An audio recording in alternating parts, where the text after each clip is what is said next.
સુરતના લીંબાયતમાં જૂની અદાવતમાં યુવક પર જીવલેણ હુમલો કરનાર રાકેશ ગોરખ વાઘ અને વિશાલ ગોરખ વાઘ ગેંગના બે મુખ્ય આરોપીઓની ધરપકડ કરતી લીંબાયત પોલીસ.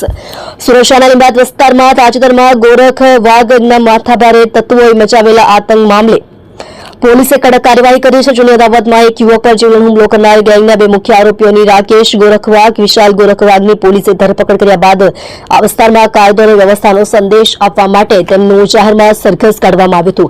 લીંબાયતના સંજયનગર વિસ્તારમાં ગોરખ વાઘ ગેંગના સભ્યોએ જૂની અદાવત રાખીને એક યુવક પર ચપ્પુ વડે જીવલેણ હુમલો કર્યો હતો. ગોરખ વાઘ ગેંગે આતંક મચાવ્યો હતો. આ હુમલાના કારણે આ વિસ્તારના રહેવાસીઓમાં ખૌફ ફેલાયો હતો. આ ગેંગના આતંકના કારણે સંજયનગરના લોકો ભયભીત થયા હતા. લીંબાયત પોલીસે આ મામલે ત્વરિત કાર્યવાહી કરીને બંને હુમલાખોર આરોપીઓની ધરપકડ કરી હતી.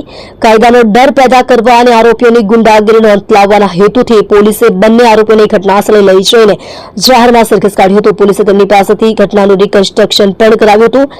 પોલીસે હુમલાખોર બંને આરોપીઓની ધરપકડ કરી. બંને પકડાયેલા આરોપીઓ રાકેશ ગોરખ વાઘ રહે પ્લોટ નંબર 122 આસપાસ નગર 2 સંજયનગરની બાજુમાં લીંબાયત સુરત શહેર, વિશાલ ગોરખ વાઘ રહે પ્લોટ નંબર 122 આસપાસ નગર 2 સંજયનગરની બાજુમાં લીંબાયત સુરત શહેરનાઓ રીઢા ગુનેગાર છે અને તેમની વિરુદ્ધમાં અગાઉ 14 જેટલા ગંભીર ગુના નોંધાયેલા છે. પોલીસની આ કડક કાર્યવાહીથી સ્થાનિક લોકોમાં રાહતની લાગણી ફેલાઈ છે અને ગુનેગારોને સખત સંદેશો મળ્યો છે.